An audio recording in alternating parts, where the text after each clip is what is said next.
በምስራቅ አውሮፓ ሰማይ ስር ዛሬ የሰላማዊ ደመና ሳይሆን የሚታየው መላውን አድማስ የሸፈነና የጠላትን ተስፋ የሚያጨልም የሩሲያ የጥፋት መብረቅ ነው። የክሬምሊን ወታደራዊ ጡንቻ ዛሬ በኪየቭና በዩክሬን ከተሞች ላይ የሰው ልጅ የምህንድስና ጥበብ ከፍተኛ ውጤቶች የሆኑትና በምዕራባውያን ዘንድ እጅግ የሚፈሩት የሩሲያ ሚሳኤሎችና ድሮኖች ዛሬ የኪየቭን ሰማይ ወደ እሳት ኳስነት ቀይረውታል። ሩሲያ በዩክሬን ላይ የጀመረችው የመጨረሻውና አውዳሚው የበቀል እርምጃ በይፋ ተጀምሯል። ፕሬዚዳንት ቭላዲሚር ፑቲን ላለፉት 4 ዓመታት የታገሱትን ትዕግስት በመጨረስ አሁን ላይ ዩክሬን ወደማይቀረው የመቃብር አዘቅት ውስጥ የሚከት ታላቅ ወታደራዊ ሱናሚ አዝንበዋል። በዛሬው ዕለት አጥቢያ ላይ ነው የኪየቭ ነዋሪዎች ገና ከእንቅልፋቸው ሳይነቁ ሰማዩ በድንገት በብርሃንና በጩኸት ተቀደደ። ሩሲያ በአንድ ምሽት ብቻ ግዙፍ የአየር ጥቃት ሰነዘረች ሲሆን በድምሩም 419 የሚሆኑ የጥፋት መሳሪያዎችን ወደ ዩክሬን ሰማይ ሰዳለች።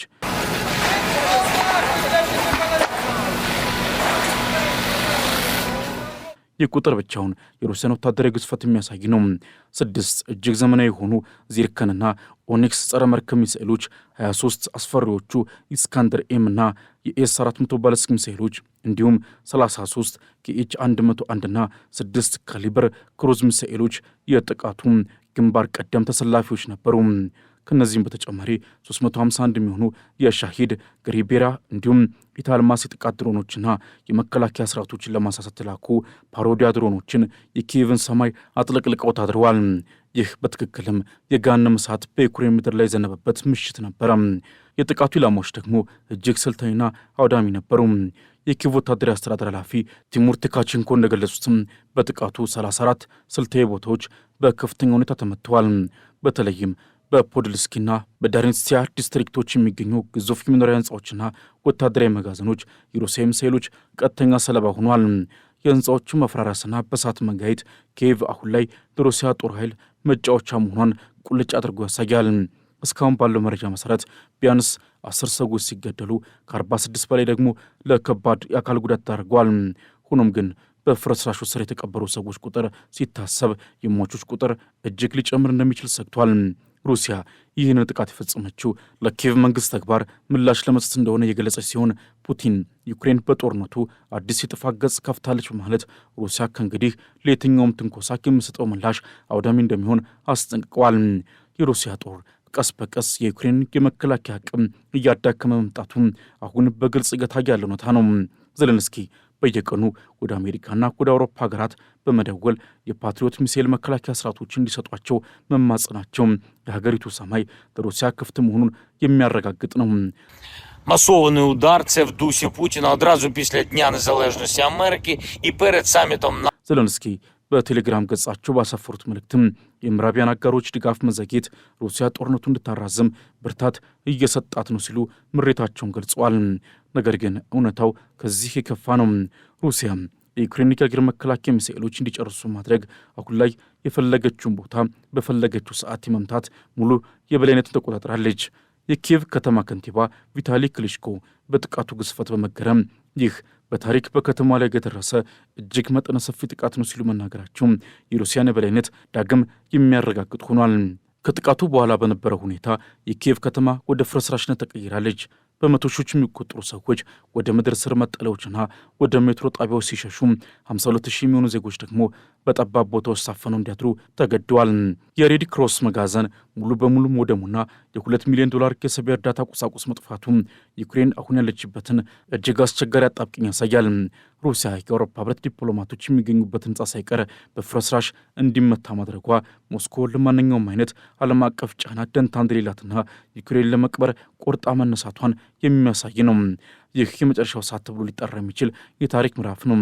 ሩሲያም ጦሯን በማጠናከርና የቴክኖሎጂ በላይነቷን በመጠቀም ኪየቭን የባሩድ ሲኦል አድርጋታለች። በተለይም ትኩረት የሚስበው የጥቃት ተፈጸመው አሜሪካ የነጻነት ቀኗን ባከበረች ማግስትና የኔቶ ጉባኤ በአንካራ ከመካሄዱ ጥቂት ቀናት ቀደም ብሎ መሆኑ ነው።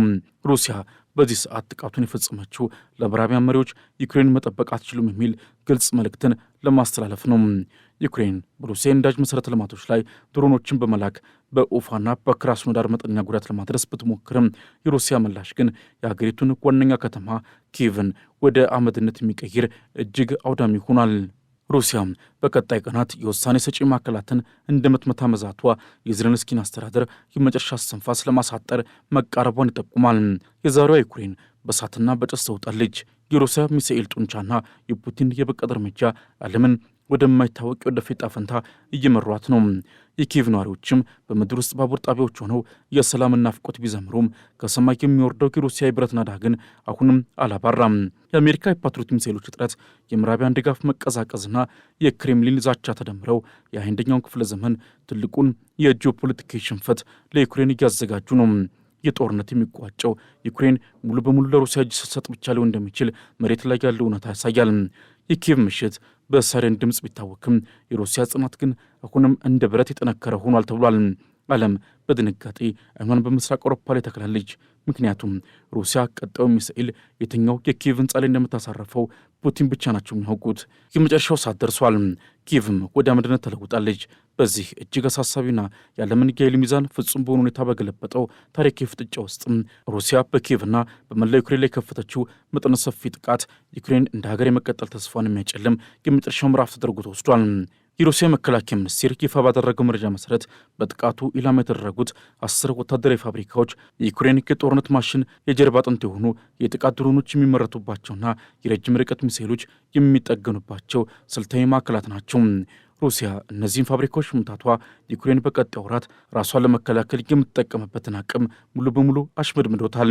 በተጨማሪም የዩክሬን ጦር ኃይል አዲስ ወታደሮችን የሚመለመልባቸውን 3 ማዕከላት በኪየቭ ውስጥ ኢላማ ማድረጓ የሰው ኃይል እጥረት ላለባት ዩክሬን ሌላው ትልቅ መርዶ ሆኖባታል። ይህ የሞስኮ እርምጃ ጦርነቱ ከግንባር ቀደም ውጊያ ወጥቶ ወደ ተቋማዊና መሠረተ ልማታዊ ውድመት መሸጋገሩን ያረጋግጣል። የፕሬዝዳንት ቭላዲሚር ፑቲን ቁጣና አዲስ ገጽ የሚሉ አገላለጽ የመጣበትን የሉሃንስክ ክስተት በጥልቀት መመርመር ደግሞ የዚህን ጥቃት ሰበብ ይበልጥ ግልጽ ያደርገዋል። እንደ አውሮፓውያን አቆጣጠር ግንቦት 22 ቀን በሩሲያ ቁጥጥር ስር ባለችው ስታሮቢልስክ ከተማ በሚገኝ የመምህራን ኮሌጅ የተማሪዎች መኝታ ቤት ላይ የወረደው ድሮን 21 ሰዎችን መግደሉን ሞስኮ በከፍተኛ ሁኔታ ስታስተጋባ ቆይታለች። ፑቲን ይህንን ድርጊት በልጆችና በአስራዎቹ ዕድሜ ላይ ባሉ ወጣቶች ላይ ተፈጸመ አሰቃቂ ወንጀል ሲሉ ጠርተውት ነበረ። ለዚህም ነው ሩሲያ አሁን ላይ ምሕረት የለሽ የሆነውን የአጸፋ እርምጃ በኪየቭ ላይ የወሰደችው። የኪየቭ መሪዎች ይህንን ድርጊት ማኒፑሌሽን ወይም የተዛባ መረጃ ነው ቢሉም የሩሲያ ሚሳኤል ናዳ ግን ለእያንዳንዱ የዩክሬን ትንኮሳ አሰቃቂ ዋጋ እንደሚያስከፍል በተግባር አሳይቷል። ወደ ወታደራዊ ቴክኖሎጂ ስንመለስ የሩሲያ በላይነት እጅግ አስገራሚ ሆኖ እናገኘዋለን። በፈረንጆቹ አቆጣጠር ሐምሌ 5ና ሐምሌ 6 አጥቢያ የተኮሱት 656 ድሮኖችና 73 ሚሳኤሎች የዩክሬን የአየር መከላከያ ስርዓት እውር አድርገውታል። በተለይም ፓሮዲያ የተባሉት የማታለያ ድሮኖች የዩክሬን ጉድ የሆኑትን የፓትሪዮት ሚሳኤሎች በከንቱ እንዲባክኑ ማድረግ ረገድ ትልቅ ሚና ተጫውተዋል። ዩክሬን አንዱን የሩሲያ ድሮን ለመምታት በሚሊዮን የሚቆጠር ዶላር የሚያወጣ ሚሳኤል ስትጠቀም፣ ሩሲያ ግን በሺዎች የሚቆጠሩ ርካሽ ድሮኖችን በማዝነብ የዩክሬን መጋዘን እያሟጠጠች ትገኛለች። ይህ አቅምን የማሟጠጥ ጦርነት ዋር ኦፍ አትሪሽን ሩሲያ በቀላሉ ታሸንፍበት የምትችለው ስልት መሆኑን ወታደራዊ ተንታኞች ይናገራሉ። ፕሬዚደንት ዘለንስኪ አሁን ላይ ያሉበት አጣብቂኝ ደግሞ እጅግ አሳሳቢ ነው። ለፕሬዚደንት ዶናልድ ትራምፕና ለአሜሪካ ኮንግረስ የላኩት ደብዳቤ ዩክሬን ያለችበትን የጥይትና የመከላከያ መሳሪያዎች ድርቅ ቁልጭ አድርጎ ያሳያል። ጦርነቱ 5ኛ ዓመቱን በያዘበት በዚህ ወቅትም የዩክሬን ሰማይ ለሩሲያ ባለስቲክ ሚሳኤሎች ክፍት ሆኖ መቆየቱ ለዜሌንስኪ ትልቅ ሽንፈት ነው። ትራምፕ ወደ ስልጣን ከተመለሱ ወዲህ ለዩክሬን የሚሰጠውን ቀጥተኛ ወታደራዊ እርዳታ ማቋረጣቸው ዩክሬንን በአውሮፓ አጋሮቿ ደጃፍ ላይ እንድትወድቅ አድርጓታል። አውሮፓውያኑ ከራሳቸው በጀት ወጥተው ከአሜሪካ መሳሪያዎችን በመግዛት ለዩክሬን እየላኩ ቢሆንም በመካከለኛው ምስራቅ የተቀሰቀሰው የኢራን ጦርነት ግን ለዩክሬን የሚተርፈውን ሀብት እጅግ አሳንሶታል። ይህም ማለት ዩክሬን አሁን ያለችው በታረደችበት ገመድ ላይ ሆና ነው። የቤላሩስ ግንባር ደግሞ ሌላኛው የሩሲያ ስልታዊ ካርድ ነው። የፕሬዚደንት ሉካሼንኮ ማስጠንቀቂያና ዘለንስኪ በቤላሩስ ድንበር ላይ ያካሄዱት ያለው የሲግናል ጣቢያዎች ማውደም ዘመቻ በሁለቱ ሀገራት መካከል ያለውን ግንኙነት ወደ ለየለት ጦርነት እየቀየረው ነው። ሩሲያ ቤላሩስን እንደ መነሻ ጠቅማ በሰሜን ዩክሬን አዲስ ወታደራዊ ግንባር ልትከፍት ትችላለች የሚሉ ስጋትም የኪየቭን ጦር በሁለት ግንባር እንዲከፈል ያስገድደዋል። ይህም ደግሞ ሩሲያ በምስራቅ በኩል ያላትን ግስጋሴ እንድታፋጥን ትልቅ ዕድል ይፈጥርላታል። የቤላሩስ የነዳጅ ማጣሪያዎችም ለሩሲያ ጦር ኃይል ዋነኛ የኃይል ምንጭ ሆነው እያገለገሉ ሲሆን ዩክሬን በሩሲያ ውስጥ ባሉ ማጣሪያዎች ላይ የምታደርሰው ጥቃት የቤላሩስን አስፈላጊነት ይበልጥ ጎልቶ እንዲወጣ አድርጎታል። በዚህ ወታደራዊ ፍጥጫ ውስጥም በቀጣይ የሚጠበቁት ክስተቶች የዩክሬን ብቻ ሳይሆን የመላውን አውሮፓ የወደፊት ታሪክ አቅጣጫ የሚወስኑ እጅግ አደገኛ እርምጃዎች ይሆናሉ። ሩሲያ ኪየቭን በድሮና በሚሳኤል ነዳ ካጥለቀለቀች በኋላ በቀጣይ ቀናትና ወራት ሊከሰቱ የሚችሉት ጉዳይ አነጋጋሪ ሆኗል። በመጀመሪያ ደረጃ የሚጠበቀው የመሪዎች አደንና የውሳኔ ሰጪ ማዕከላት ውድመት ነው። የሩሲያ ውጭ ጉዳይ ሚኒስትር ሰርጌይ ላቭሮቭ አሜሪካ ኤምባሲዋ እንድታስወጣ የሰጡት ማስጠንቀቂያ ዝም ብሎ የተወረወረ ቃል አይደለም። በቀጣይ ሳምንታት ሩሲያ የዩክሬን ከፍተኛ ባለሥልጣናት መኖሪያ ቤቶች፣ የደህንነት ተቋማት ዋና መስሪያ ቤቶችንና የፕሬዚዳንቱን ቤተ መንግስት ኢላማ ያደረገ ከባድ ጥቃት ልትሰነዝር እንደምትችል ይገመታል።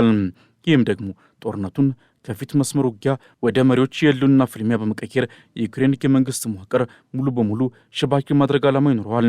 ሁለተኛውና ይበልጥ አሳሳቢው በቀጣይ የሚጠበቀው ክስተትም የዩክሬን አየር መከላከያ ግንብ ፍጹም መፍረክረክ ነው። ሩሲያ አሁን የምትከተለው ስልት የዩክሬን ውድ የሆኑ የፓትሪዮት ሚሳኤሎች በቀላሉ በሚመረቱ የፓሮዲያና ገርቤራ ድሮኖች በማባከን መጋዘኖቹን ባዶ ማስቀረት ነው። በቀጣይ ወራት ዩክሬን ከአሜሪካ አዳዲስ ሚሳኤል መጥለፊያዎችን ማግኘት ካልቻለች የአገሪቱ ሰማይ ለሩሲያ የብረት አሞራዎች ፍጹም መጫወቻ ይሆናል። ይህ ሲሆን ደግሞ ሩሲያ እንደ ዚርኮን ያሉ ድምፅን በብዙ እጥፍ የሚቀድሙ ሚሳኤሎችን በመጠቀም የዩክሬን የኃይል ማመንጫዎች፣ የባቡር መስመሮችና የጦር መሳሪያ ፋብሪካዎች ያለምንም እንቅፋት እንድታወድም እድል ይሰጣታል።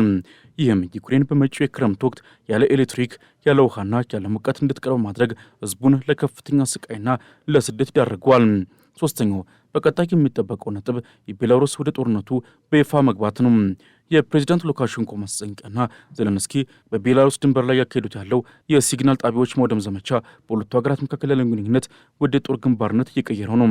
በቀጣይ ቀናትም ሩሲያ ቤላሩስን እንደ መነሻ ተጠቅማ በሰሜን ዩክሬን አዲስ ወታደራዊ ግንባርን ልትከፍት ትችላለች ተብሎ ይጠበቃል። ይህ ከሆነ ደግሞ ዩክሬን በምስራቅ በኩል ያላትን ጦር ወደ ሰሜን ለማዛወር ስለምትገደድ ሩሲያ በዶንባስና በሉሃንስክ ያላትን የበላይነት ይበልጥ ለማጠናከርና አዳዲስ ግዛቶችን ለመቆጣጠር ሰፊ በር ይከፍትላታል። የቤላሩስ ጦር ወደ ጦርነቱ መግባት ደግሞ ኔቶን ወደማይፈለግ ቀጥተኛ ግጭት ሊጎተው ይችላል የሚል ስጋት አለ። ለማጠቃለልም በቀጣይ ቀናት የሚሰማው ዜና ወይ ኪየቭ ሙሉ በሙሉ በሩሲያ ቁጥጥር ስር መውደቋን፣ ካለዚያም ጦርነቱ ወደ ጎረቤት ሀገራት ተስፋፍቶ መላውን ዓለም ወደ ሶስተኛው ዓለም ጦርነት የሚመራውን ታላቁ ፍንዳታ መጀመሩን የሚገልጽ ይሆናል ተብሎ በስፋት ይጠበቃል። የዩክሬን የ40 ቀናት ዘመቻ አሁን ወደ 40 ቀናት የገሃነመ እሳት የመቀየር ዕድሉ እጅግ ሰፊ ሆኗል። የኪየቭ ምሽት በሳይረን ድምፅ ቢታወክም የሩሲያ የብረት አሞራዎች ግን አሁንም ሰማዩን እየቀደዱ ቀጣዩን ኢላማቸውን በመፈለግ ላይ ናቸው። በምስራቅ አውሮፓ ላይ ፑቲን መቼ በዩክሬን ላይ የሚሰነዝሩትን ጥቃት ያቆሙ ይሆን የሚለው ጥያቄ በቀጣይ የሚታይ ይሆናል።